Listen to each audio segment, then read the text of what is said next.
alhamdulillah sekarang ini pemerintahan adalah berkelanjutan. Ada kelemahan kita di republik ini. Pemerintahan itu biasa tidak bersambung.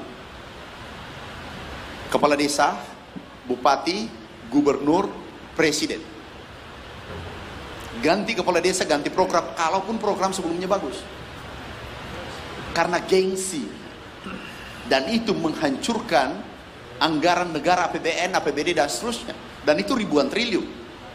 Contoh, ada satu daerah membangun lapangan sepak bola.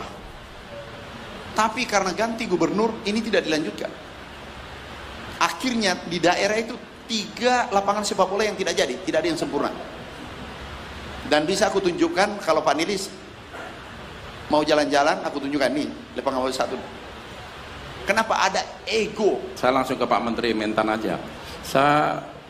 Kalau di Jakarta Mendak, kalau di kampung saya ngawal Bapak kan. Ingat di Ngawi itu yang saya rasakan itu motivasi petani setelah Bapak memberikan motivasi itu luar biasa Pak. Saya ingat banget belum panen Bapak hadir, jangan nunggu berapa hari, tetapi setelah panen ini saya nggak mau tahu harus itu terus termotivasi Pak. Lah motivasi itu kan berjalan dengan leadership yang Bapak pimpin. Problemnya itu Pak, belakangan ini kan komunikasi. Sebetulnya kalau komunikasi lancar tetap jalan. Setelah Bapak nggak jadi menteri, ini kan putus Pak. Jadi negeri ini selalu di situ Pak. Kita mendapatkan menteri yang udah cocok dan dirasakan tetap stakeholder, pelaku usaha, petani, konsumen. Tetapi setelah Bapak nggak jadi menteri kan jadi liar lagi Pak. Yang Bapak waktu kita jadi saksi, kita kumpul di Ngawi, saya contoh yang real saja Pak Menteri, itu bisa 7 ton sampai 7,5 ton Pak.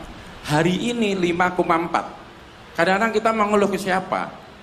Sebetulnya problemnya di situ Pak. Setelah nanti Bapak nggak jadi menteri, sekarang tadi kan udah ada pemaparan Bapak yang luar biasa. Wah berarti pupuk cukup, semua cukup. Setelah Bapak nggak jadi menteri, nanti kan ini timbul problem lagi. Ini mau diteruskan atau menteri baru dengan gaya baru? Problemnya selalu itu Bapak. Terima kasih. Assalamualaikum warahmatullahi wabarakatuh. Nama saya Aib Syarifuddin. Saya sekarang ini di sini sebagai tukang tempe dan tahu. Jadi saya adalah ketua Kopti atau Gakopti seluruh Indonesia. Kebutuhan kedelai tiap tahun rata-rata 3,6 juta ton per tahun. Dan impor itu rata-rata itu hampir 3 juta ton. Jadi produksi kedelai dalam negeri itu adalah hanya 300.000 ton lebih. Padahal tahun 89 sampai 92 waktu itu kebutuhan kedelai kira-kira 1,2 juta ton karena penduduknya juga sedikit. Itu pernah swasembada kedelai zaman kepala bulognya waktu itu Pak Bustanul Arifin almarhum. Sekarang hasil 1,2 juta ton dulu tahun 80-an, sekarang ini hanya tinggal 300.000 ton. Jadi ini kami informasikan sebagai PR daripada Menteri Pertanian, bagaimana cara meningkatkan kedelai, produksi kedelai di dalam negeri. Sebagai contoh, kami pernah survei di Amerika, itu produksi kedelai 1 hektar minimal 4 ton sampai dengan 6 ton di Brazil. Sedangkan di Gerobogan yang percontohan pemerintah itu antara 800 kilo sampai 2 ton per hektar. Jadi jauh sekali. Nah untuk itu barangkali ini PR buat pemerintah. Kami sebagai tukang tempe dan tukang tahu hanya ingin menikmati bagaimana kalau kedelai lokal yang kita pakai untuk makan ibu dan bapak, tempe dan tahu yang memang dirasa enak. Demikian usul kami. Terima kasih. Wassalamualaikum warahmatullahi wabarakatuh. Pak Sahat silakan. Sebetulnya yang ingin saya sampaikan itu bahwa dunia sudah berubah, the game changer. Tahun 50-an dari Eropa membawa 4 sehat 5 sempurna. Itu yang desain itu peternak.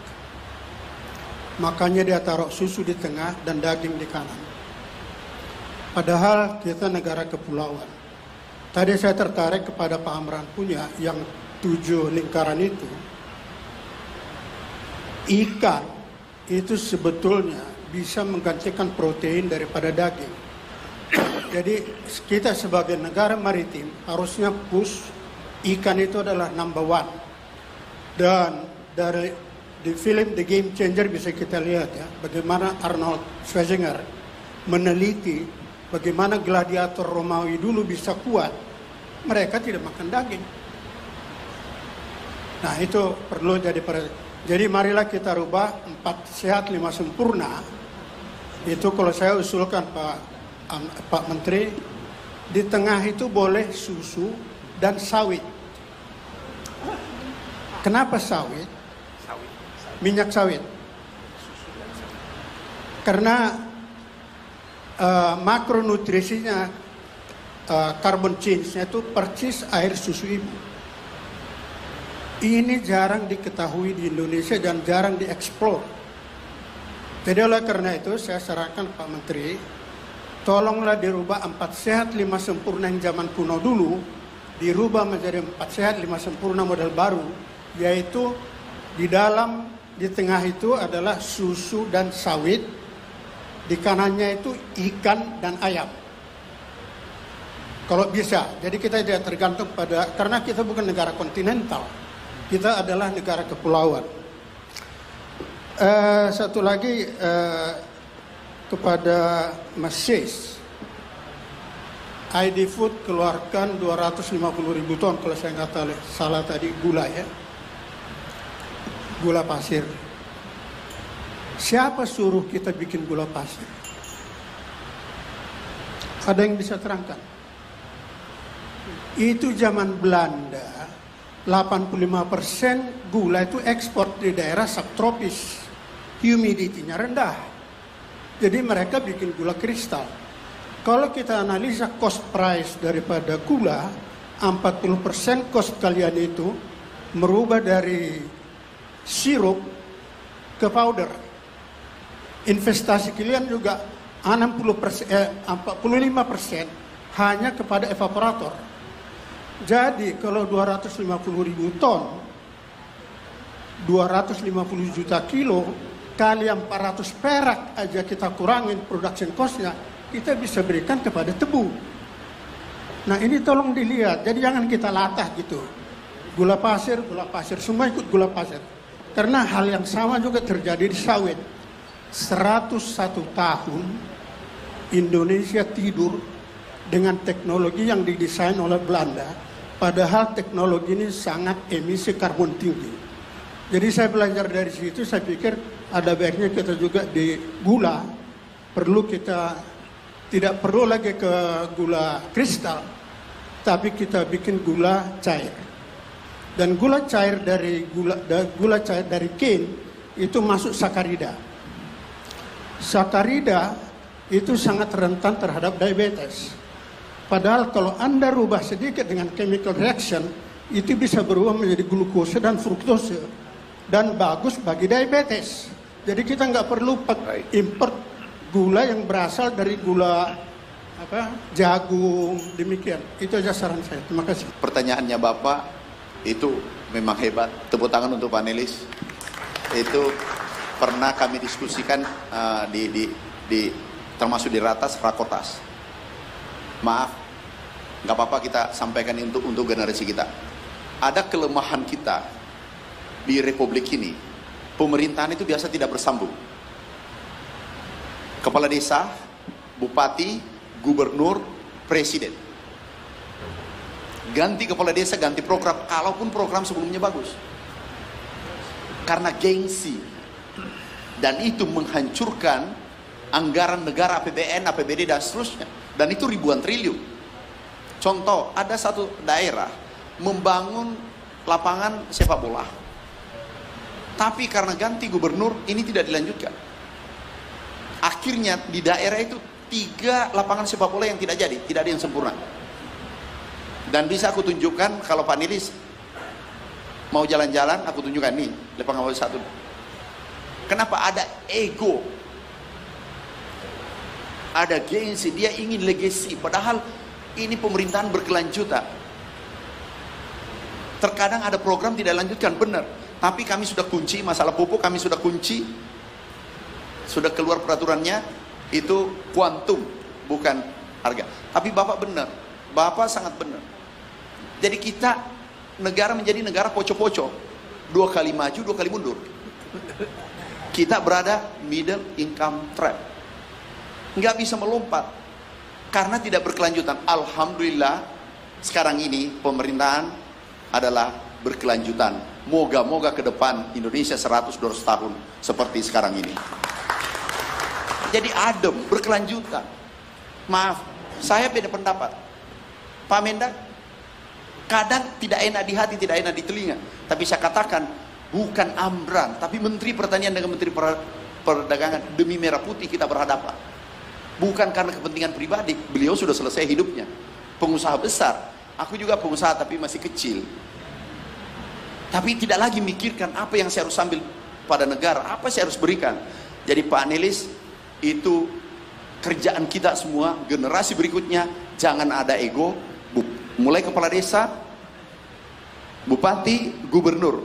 Alhamdulillah sekarang, presiden sekarang adalah menunjukkan contoh terbaik berkelanjutan.